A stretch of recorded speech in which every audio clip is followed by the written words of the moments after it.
¿Qué tal, mis nuevos conductores? ¿Cómo están? Oigan, hoy les quiero contar de que del dolor de cabeza más grande que tenemos todos los constructores y también las personas que están construyendo, ¿y qué es? Es el tema de las humedades. Pero en esta ocasión no les voy a hablar nada más yo, sino estoy acompañado de un gran colega, un colega que no es de aquí, un colega que nos está acompañando desde Argentina y tiene un canal de YouTube muy bueno, además de tener muchísima experiencia en obra. Yo no quiero ahora sí que decir más cosas de él, así es que lo voy a dejar que se presente solo. Él es el arquitecto Marcelo Sey, así es que Marcelo, si te quieres presentar con los nuevos constructores, te agradezco. Bueno, Diego, encantado de estar aquí junto a vos. Para aquellos que no me conocen, soy el arquitecto Marcelo Seya. Igual que Diego, tengo un canal, hemos coincidido casi sin quererlo con el mismo tipo de audiencia, el mismo tipo de temática. Y bueno, me parece un gran desafío poder charlar de algo que nos afecta a todos. Yo digo que la humedad es lo más democrático que hay porque no respeta ni clase social, ni posición, ni creencia. Nos afecta a todos directamente y me parece que como dado que es un punto de dolor muy común, me parece interesante que podamos aportarle a la gente que nos está viendo, que nos está escuchando, bueno, algún tipo de soluciones, sobre todo para aquellas humedades que son las más comunes. Sí, digo, dentro de estas más comunes vamos a tener tres en particular, ¿no? Ahorita se las vamos a ir desglosando un poquito, pero también creo que algo muy interesante que nos va a ayudar a todos va a ser que podamos hablar Marcelo y yo de nuestra experiencia, pero también en otras pláticas que he tenido antes de hacer esto con Marcelo, nos dimos cuenta que también la construcción, aunque es similar, hay cositas que son diferentes, ahora sí que del lado sur de lo que es América, del lado un poquito más norte, y al final de cuentas todos hablamos español, pero la construcción no es lo mismo, o la forma que podemos reparar esto puede ser diferente, aunque los dolores de cabeza, como dijo Marcelo, es prácticamente lo mismo. De ahí quisiera, Marcelo, que nos ayudaras un poquito con el tema de lo que son las humedades por filtración, ¿no? Me gustaría arrancar con ese tema y no Mm. sé, ahora sí que si nos explicas un poquito por qué suceden y qué te ha tocado hacer.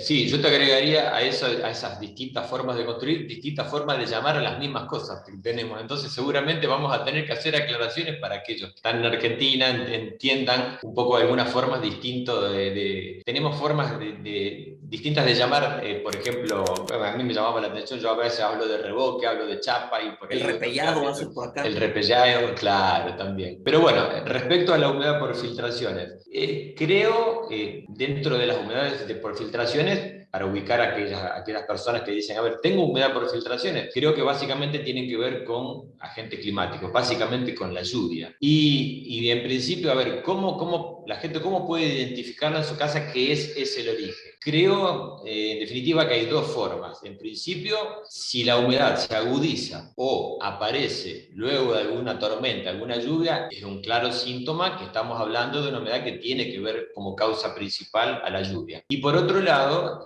si aparece en los muros exteriores o viene de las cubiertas de los techos, es otro síntoma también que puede ser humedad por filtraciones. Distinto es si ocurre, por ejemplo, en paredes interiores, porque al no estar en contacto con el exterior, si la humedad está presente ahí, quizás las razones sean otras. Pero en principio creo que una buena forma de identificar es esta. Y si suponemos que uno de los puntos de ataque más comunes, por ejemplo, son las paredes, y tenemos, bueno, habría que ver en principio si el problema es general, si es en todo el muro, si el problema es en algún punto en especial, bueno, las formas de ataque creo que son distintas. En principio, si yo tengo un problema sobre un muro que da al exterior, lo primero que haría es tratar de ver qué pasa del otro lado, cómo está ese revoque, como le decimos nosotros, el repellado, como le dicen ustedes, para ver en principio si hay algo que proteja, si hay una cobertura de algo que nos proteja de la lluvia. Acá utilizamos mucho, sobre todo para construcciones nuevas, el uso de revoques impermeables, ¿no? O el repellado impermeable, que básicamente es un revoque o un mortero que se hace en base a cemento y arena con algunos aditivos, pero en general veo que a partir sobre todo de algunas charlas, algunas pláticas que hemos tenido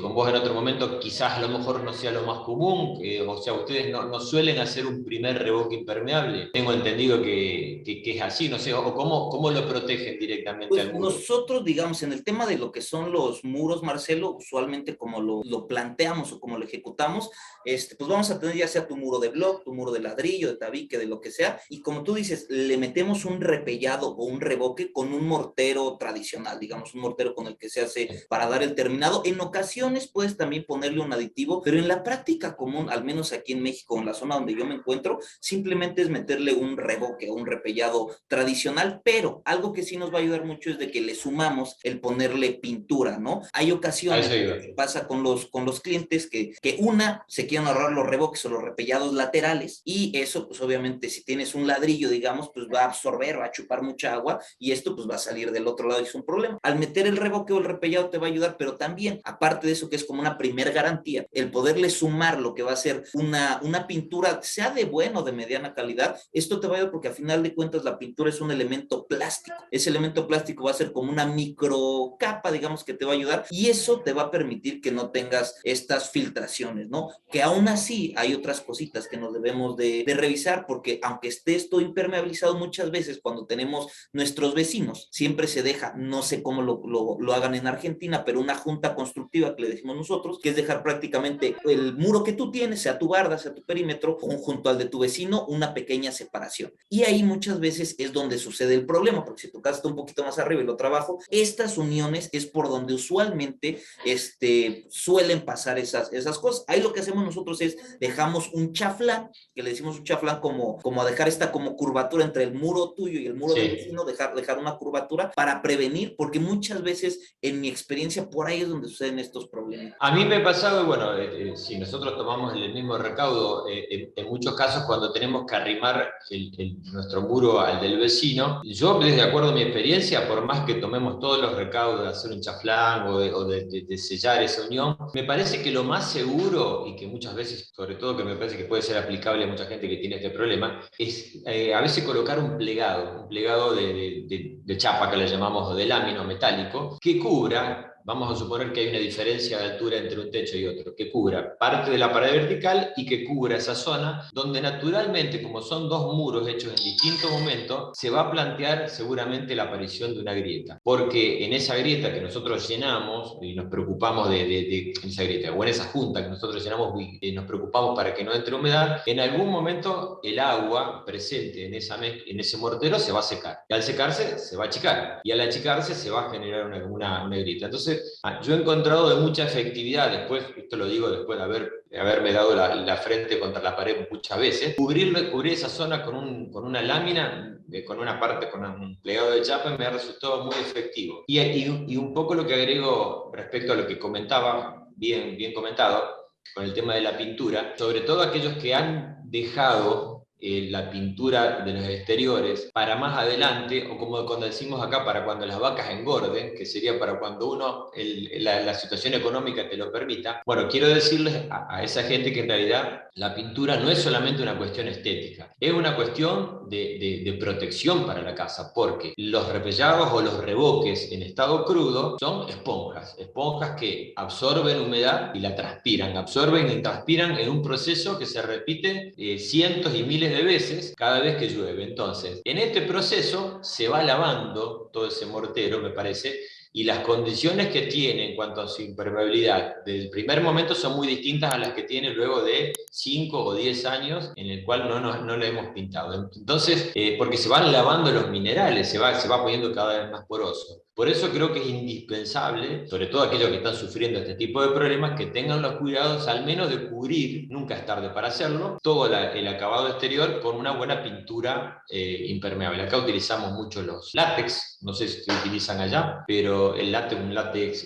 sobre todo hay látex especiales para muros, para frentes, que tienen cierta elasticidad, que tienen componentes de caucho, que lo que hacen es sellar esos microporos que tiene y amén de que nos dan un acabado mucho más lindo y mucho más agradable, mejoran básicamente, o sea, contribuyen a la buena salud de la casa. Por eso siempre digo a la gente que lo ideal, cuando se debe pintar, ni bien comprobemos que el muro está seco, lo más pronto posible, porque de esa forma estamos asegurándole una buena vida útil a la protección impermeable desde el exterior. Digo, también sobre esto que decías, digo, me gustó mucho esto que comentaste, que no es solamente estético, ¿no? O sea, también tenemos que verlo del tema que nos ayude. Incluso por decir, aquí en México, hablando de eso, usualmente lo que hacemos nosotros al exterior es primero colocamos una mano de sellador, que le decimos nosotros, que es una pintura diferente, digamos, es un elemento diferente, el cual nos ayuda a que no chupe tanto el muro, porque también si no el costo de la pintura es muy caro, ¿no? Entonces primero se usa este sellador y de ahí colocamos la pintura. Un detallito que también, digo, se me hizo interesante lo que me comentabas tú sobre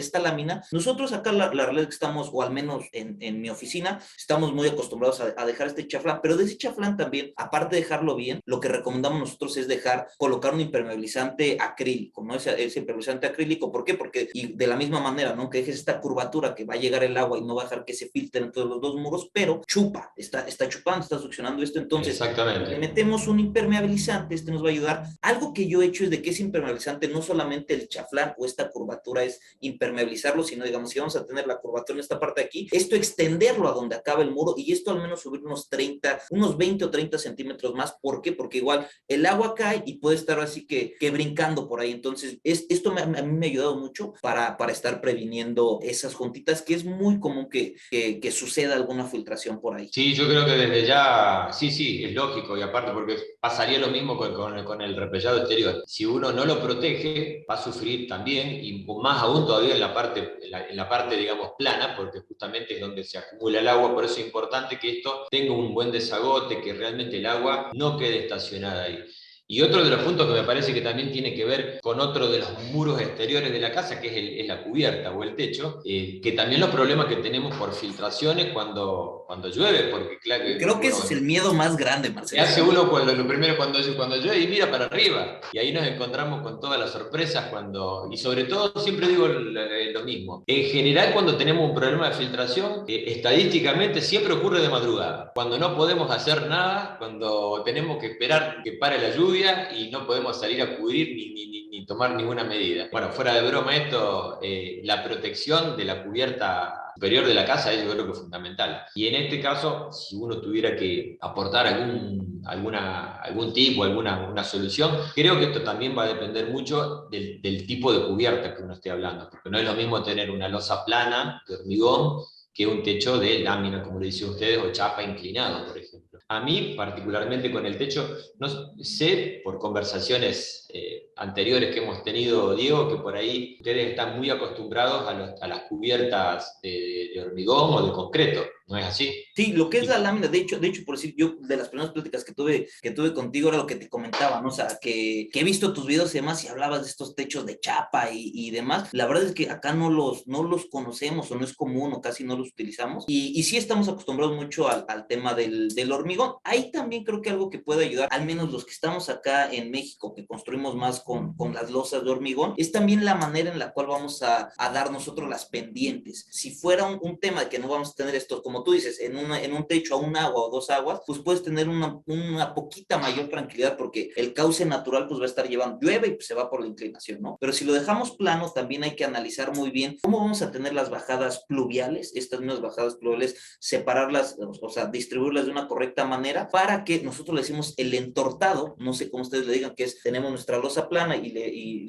lo rellenamos con algún elemento ligero para poder brindar estas pendientes, darlo bien. Yo me he dado cuenta que podemos tener, al menos aquí en México, varios tipos de impermeabilizantes, un impermeabilizante acrílico con alguna membrana, un impermeabilizante que es con un soplete, que es termoformado, digamos, no sé si allá lo tengan allá, que se coloca con un soplete, y también hacemos uno que le dicen enladrillado, que literal es el techo, le ponen como un siguiente techo de ladrillitos. Muchas veces me comentan cuál es el mejor, yo creo que todos funcionan, pero a mí algo que me he dado cuenta y la persona que me ayuda a ejecutar estos trabajos me dice, la verdad, Arqui, es de que si usted deja bien las pendientes y deja una lechareada o deja lo mejor sellado, es lo que va a dar más garantía. El problema es cuando se empiezan a generar como pequeños charcos y esos charcos, el material que tengas lo va a destruir y por ahí empiezan a hacer las filtraciones. No sé allá ustedes cómo lo trabajen o cómo ves tú esto, Marcelo. A ver, sí, coincidimos porque las terminaciones son similares. Acá a ese tortado, como le llamamos, por ejemplo, el doblado de ladrillo, estamos acostumbrados. Te voy a contar una cosa que me pasaba pasaba a mí. Yo cuando después de recibirme de arquitecto, en realidad toda esta cubierta o esta sobrecubierta de tejuelas de ladrillo o de ladrillos completos, nunca la habíamos visto dentro de como materia de estudio. Yo terminábamos una losa de hormigón o de concreto y miraba, cuando me paraba arriba del techo, las cubiertas de vecinas y veía que la mía, que era nueva, tenía problemas y la de los vecinos que tenían todo este doblado de ladrillos no lo tenían el problema. Entonces me di cuenta, digo, bueno, pero entonces tengo que empezar a aprender de lo que está probado que está funcionando bien. Y creo que ese doblado, esa sobrecubierta, digamos, sobre la estructura de hormigón, techo de viguetas, bovedillas o lo que querramos colocar, es muy buena esa solución de este doblado, esta sobrecubierta, porque en general se comporta muy bien, minimiza la cantidad de fisuras que se generan. Y me parece que con respecto a esto, pasa más o menos parecido a lo del revoque o el repellado exterior.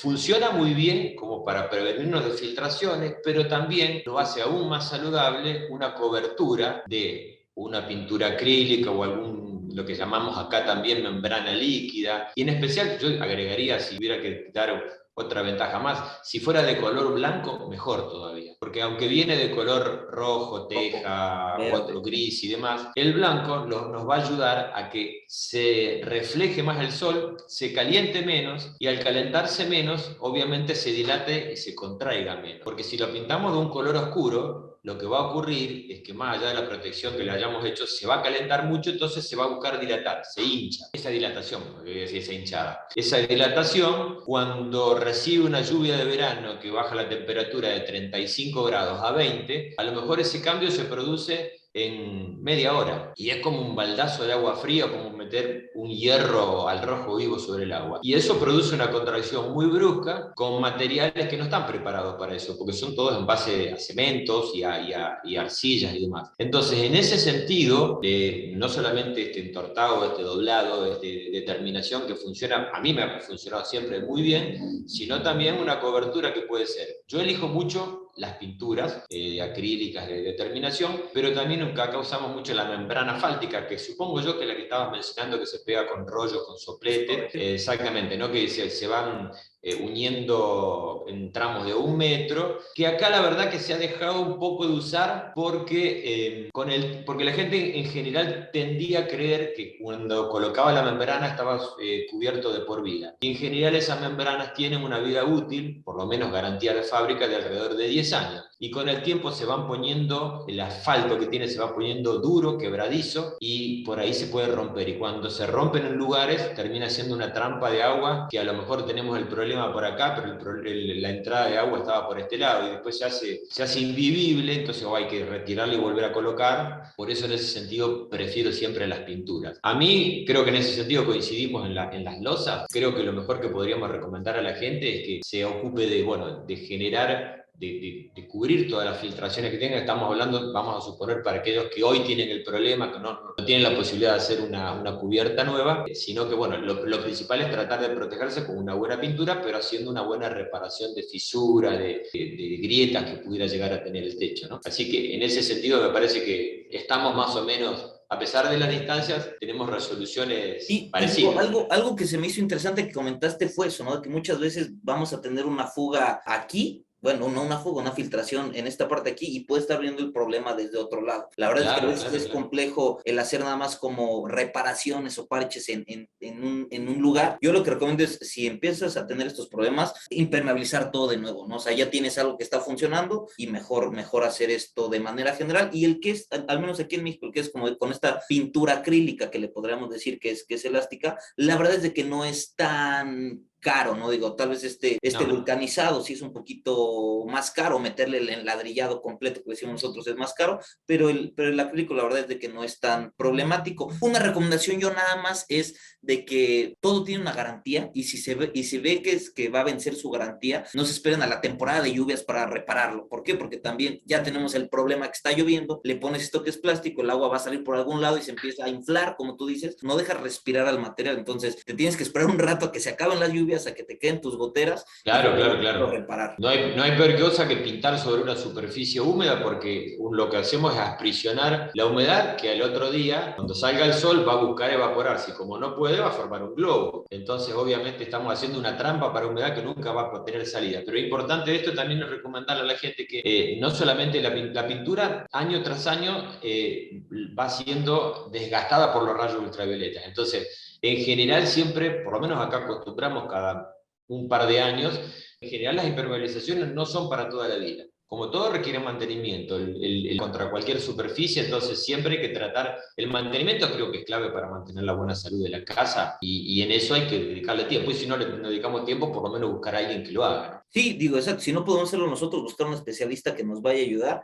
Y creo que en la parte de las filtraciones, esos son como los problemitas básicos o generales que podríamos sufrir. Obviamente va a haber más, podremos dar más consejos que ahorita vamos a dar incluso al cierre, vamos a dar algunos consejitos de más, pero creo que otro tema que también es muy interesante y que lo podemos prevenir desde que empezamos a gestar nuestra construcción es ahora sí que las humedades por cimentaciones, ¿no? A mí las humedades por cimentaciones son igual temas que preocupan mucho porque no te das cuenta hasta que acabas a veces la casa y empieza igual la temporada de lluvias y demás, y son, al menos para mí, ¿no? Me es más complejo reparar este tipo de humedades, bueno, algunas de ellas que la que vamos a tener en la parte de arriba, en alguna de un muro. Sí, sí, desde ya. Yo creo que es más, son por lo general las humedades más complicadas de resolver. Y a veces lo grave resulta cuando eres en obra propia y recién terminada, ¿no? Pero puede suceder que a lo mejor una mala ejecución, en general yo siempre digo lo mismo. Cuando se tomó la decisión de hacer una buena aislación para que no suban las humedades del cimiento y en general la casa funciona bien y hay uno o dos puntos donde hay un problema, es que seguramente hubo un error de ejecución en ese punto, no es que el sistema no funcione bien, ¿no? Pero bueno, acá acostumbramos mucho a hacer lo que se llama capa aisladora, no sé si allá también lo llaman de esa forma, que es una barrera impermeable o el cajón hidrófugo, depende cómo lo llaman, entre la cimentación y el muro, que es lo que evita la transmisión directa de humedades del cimiento, porque el cimiento es una esponja que está en contacto con el terreno, absorbe toda la humedad del terreno y lo que hay que cortar es el circuito de ascenso. No sé Sí, si allá utilizan hacemos algo, eso. algo similar, digo, nosotros le decimos, al menos yo, ¿verdad? Le digo que le colocamos este cartoncillo asfáltico, que es prácticamente un cartón que se le va poniendo alguna barrera de vapor, que es el material que nosotros conocemos, que es como un chapopote negro, un material Ajá, negro, sí. el cual nosotros, donde vamos a tener, si fuera una losa de cimentación, si fuera una mampostería o la cadena donde vamos a desplantar, ahí colocamos esto, como tú dices, para prevenir, ¿no? O sea, prácticamente estamos dejando como un aislante para que se empiece a chupar lo que es la cimentación. Esto ya no permite que filtre hacia la parte de arriba. Esa creo que es una de las partes buenas de la cimentación, pero también me ha pasado por decir, en temas de sótanos. El sótano, digo, puede quedar dentro de la cimentación o no en la cimentación, cada quien lo tomará de su forma, pero a mí cuando yo escucho que un cliente quiere hacer un sótano, no me gusta la idea, ¿no? Porque no es fácil y son riesgos que vas a tomar y aunque tú, como tú comentas, ¿no? O sea, vas a empezar a ejecutar obra y tú lo quieres ejecutar de la mejor manera correcta, pero de tantos ladrillos que vas a colocar en una casa, de tantas cosas que hay, la verdad es que todas las casas siempre van a tener sus grietitas, siempre van a tener algún detalle y que este detalle lo tengas en el subsuelo es complicado, ¿no? Yo al tema de los sótanos les tengo respeto. Te voy a contar una cosa. En realidad, en esta zona se utiliza, por lo menos donde yo estoy trabajando, se utiliza muy poco el recurso del sótano. Yo veo que del hemisferio norte para arriba, Norteamérica, bueno, Estados Unidos, Canadá, es muy típico. Acá tenemos temporadas que, según lo que me han dicho gente que sabe, no yo, sino del niño y la niña, cuando hay temporadas muy llovedoras, en general las napas de agua que corren por debajo de los terrenos se elevan o bajan, digamos. Yo he tenido problemas, bueno, por ejemplo, yo conozco casas que tienen sótanos de 3 metros de profundidad sin ningún tipo de problema y son casas de principio del siglo XX. Estamos hablando de 1920 en adelante. Pero me ha tocado, por ejemplo, en una casa profundizar un sector donde iba a estar alojada una caja de ascensor y a 1,60 m ya teníamos filtraciones y justamente era una temporada de mucha lluvia. Y al punto que, bueno, eran todo el piso de hormigón armado, paredes también, y encontraban microgrietas por donde se filtraba gota a gota. Terminamos haciendo una bomba de achique, digamos, como un pozo dentro del pozo, que pudiera recolectar el agua y sacarla cada vez que llevara un nivel, digamos. Por ejemplo, y he vuelto a ese lugar hay temporadas, por ejemplo, de hace unos cuantos años, no se llena nunca. Entonces el tema, que evidente tiene que ver con este ascenso y descenso de las napas, al menos en esta zona que no es desértica y una zona de acá, la famosa pampa húmeda de Argentina, tenemos esas fluctuaciones que hacen que, por ejemplo, el tema de los sótanos haya sido prácticamente dejado de lado. Por eso, cuando un cliente, coincido con vos, cuando me viene a buscar para hacer un sótano, la verdad es que lo primero que hago es rezar un Padre Nuestro. El rosario completo, yo diría, Marcelo. No, sí, obvio. Sí. Bueno, al menos tengo la oportunidad de decir que no, pero bueno, no sé cómo lo resuelven ustedes, pero es realmente un problema porque no solamente la humedad que viene de abajo, sino la humedad que viene de lados, el empuje. Sí, muchas veces pasa también por decir de que tienes, o sea, tú estás también, me pasa que estás previniendo lo de tu terreno, pero si el vecino, incluso a veces no es un sótano, no es que el vecino por desnivel, no viene el terreno inclinado y tu vecino le quedó aquí, tú quedaste en esta parte aquí, y el vecino aquí tiene jardín, pues él va a estar regando de pasto y demás, y eso te va a aventar humedad a ti, que también es considerado entre de filtración, entre de cimentación, pero son cosas que a veces no puedes estar controlando. Lo que tú me comentabas ahorita de la bomba de achique, yo no la conocía, de hecho estaba platicando un poquito sobre lo de los sótanos y un suscriptor que vive en Estados Unidos me mandó un video, ¿no? Y vi esto, cómo literal hacen este hoyo y el agua saca y esa bomba lo está drenando, y en Estados Unidos, como tú, o sea, en México también no es muy común el tema de los sótanos. Digo, sótanos podrían ser como semisótanos, que tiene mucha inclinación el terreno y una parte queda enterrada y la otra queda abierta, pero en Estados Unidos lo resuelven de esa manera y se me hace muy inteligente, ¿no? O sea, como tener esta bomba que literal nunca te va a permitir que esta agua suba hacia la parte de arriba y te arruine tus muros. Sí, desde ya. No, por eso digo, para nosotros no es una problemática común.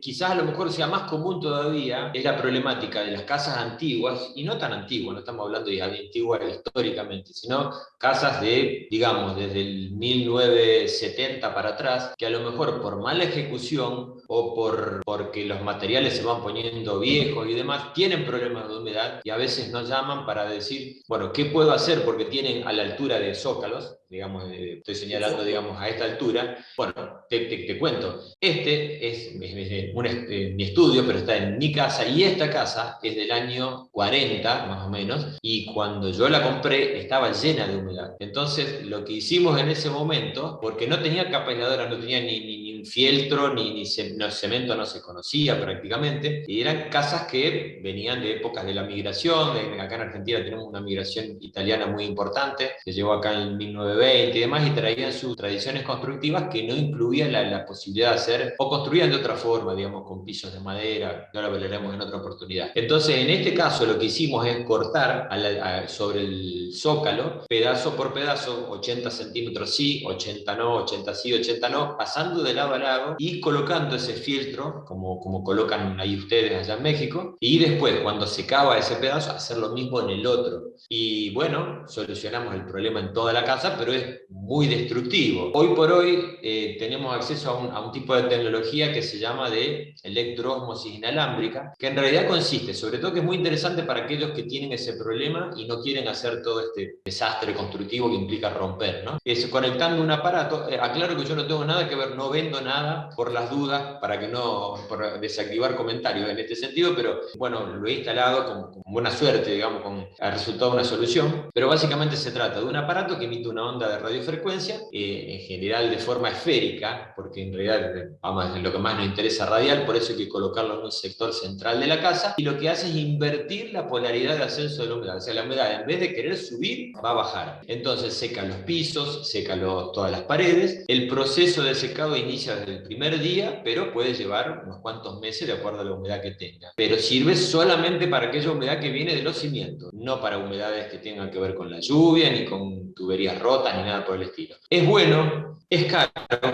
pero si se compara los costos de hacer una reparación destructiva, vamos a decir, rompiendo y haciendo obra y demás, termina siendo mucho más económico. Pero bueno, a veces he recurrido pocas veces a eso, pero sobre todo en aquellas casas donde ya han intentado todo y no han encontrado ningún tipo de solución. Me ha resultado, digamos, es lo que me motiva a recomendarlo. Realmente, por lo menos a mí, desde mi experiencia y de algunos colegas, ha sido una gran solución. Pero bueno, pero realmente es un tema. Yo por eso digo que cuando no está bien ejecutada la casa, cuando por ahí un arquitecto no pensó cómo aislarla y demás, cuando aparecen este tipo de problemas, sobre todo por a veces por el desconocimiento de quien autoconstruye y no está al tanto de este tipo de circunstancias y a lo mejor de buena fe, adoptó una resolución que condenó a la casa a un problema, insisto, muy difícil de resolver. Sí, y buscar, como tú dices, Marcelo, o sea, creo que mucho es como prevenir, te ayuda un poquito, un poco mucho la experiencia de, pues, de echando a perder se aprende, ¿no? Decimos acá en México de que, por decir, a mí me ha pasado de que tuvimos estas humedades de cierta manera, hay que irlas a reparar, cuesta dinero, cuesta tiempo, cuesta estar mal con los clientes en algunas ocasiones, algunos lo entienden, algunos no lo entienden tan fácil, pero se van solucionando y eso te ayuda a ¿qué? A saber, no hay que hacer esto de esta manera, hay que prevenir de tal manera y también empezar a rebotar un poquito con colegas y con los mismos trabajadores de la construcción, oiga, ¿cómo lo ha hecho? ¿Cómo lo has mejorado? ¿Cómo podemos prevenir esto? Y se ayuda mucho y más para, como yo les digo, ¿no? A los no constructores o los nuevos constructores que están haciendo esta autoconstrucción y que eso me gusta mucho que tu canal es como muy parecido al mío en ese tema que intentamos desmenuzarlo mucho y que lo entienda cualquier persona, ayuda mucho que también prevengan, si han visto problemas en casa de algún conocido, del hermano, de la tía, de quien sea, y ustedes van a construir, prevengan qué le pasó a ellos para que ustedes no puedan tener esos detalles y no tengan que llegar a una solución un poquito más cara como el elemento, el aparato que nos comentabas. Yo nunca lo he colocado, he visto videos y he visto que funciona muy bien, pero también sé que no es tan económico. Y la verdad es de que lo más económico va a ser prevenir y como tú dices, hacer una buena ejecución de obra Ahí y una está. planeación y Eso así es lo va a ser fundamental. muy, pues no Un va a haber asesoramiento problema. a tiempo, claro, un asesoramiento a tiempo es fundamental porque te previene un montón de problemas. Entonces, porque a veces la gente toma como un gasto, ¿qué voy a contratar un arquitecto? ¿O por qué voy a contratar un técnico para si lo puedo hacer por mi cuenta? Y muchas veces una buena decisión es una inversión, porque en definitiva uno hace un gasto al principio, pero en realidad se devuelve con beneficios, con dolores de cabeza que no tenemos que tener, ni con reparaciones que podríamos habernos evitado. Sí, y con los costos de construcción que actualmente digo, yo es lo que le digo a las personas que a veces piensan que contratar a un arquitecto, un ingeniero para llevar la obra o supervisar o darle una vueltecita, aunque sea una asesoría, te puede ahorrar muchísimo. Hacer un muro y tirarlo es carísimo, o sea, Es cualquier cosa mucho que más hagas en la caro. construcción, la verdad es que la construcción es muy cara, entonces cualquier parche, cualquier cosa, aquí en México al menos se va arriba de 1,000 pesos, cualquier detallito, ¿no? Que estamos hablando de $50, por muy económico, entonces hay ocasiones que te puedes ahorrar todos estos detallitos simplemente preguntando, asesorándote o contratando a un profesional que te pueda ayudar. Yo quiero insistir con esto porque por ahí no quiero que parezca como esto una defensa de gremio, que estamos haciendo una propaganda defendiendo el trabajo del arquitecto. No, estamos hablando de realmente de la empatía, de pensar que nadie tiene que atravesar un problema que después le cueste mucho dinero, muchos dolores de cabeza. Y insisto con esto, nosotros salgamos de la oferta, digamos. Siempre asesorarse, llamar a alguien que sabe resolver un tema, nos previene un montón de cosas que creo que no estamos condenados a tener que sufrirlas. Entonces, sinceramente creo que el mejor consejo que uno le puede dar, siempre hay un arquitecto, un técnico amigo, alguien que conoce un poco más que uno, que puede dar una mano ante tener que resolver problemas, o sea, anticiparnos a problemas como estos, u otros que tengan que ver con inversiones mayores y que muchas veces requieren de una visión de alguien que tenga la visión global y que haya pasado por situaciones como para ahorrarnos malos momentos, ¿no? Es correcto. Y de ahí también hay un siguiente tipo de humedades que siempre tenemos, pero ese siguiente tipo de humedades a mí me encantaría que lo viéramos en el canal de Marcelo. ¿Por qué? Porque vamos a dar la siguiente parte y además les vamos a dar los 3 mejores consejos que tenemos cada uno para prevenir esto. Más si son personas que van a autoconstruir o van a arrancar su casa, aunque estén asesorados de algún arquitecto, de algún constructor, siempre vale la pena estar, yo lo digo, ¿no? Si estás informado, vas a tomar una mejor decisión. Así es que, pues, una recomendación, suscríbanse al canal de Marcelo. En estos temas de humedad creo que es quien tiene los mejores videos, les soy muy honesto, tiene muy buen contenido, aparte de contenido de construcción. Suscríbanse a mi canal y pues nos vamos al canal de Marcelo. ¿Algo más que quieras comentar, Marcelo? Nada, esperemos recibir a todos los que están mirando este video, que sigan viendo el próximo. Perfecto. Nos vemos en los conductores. Cuídense. Chao.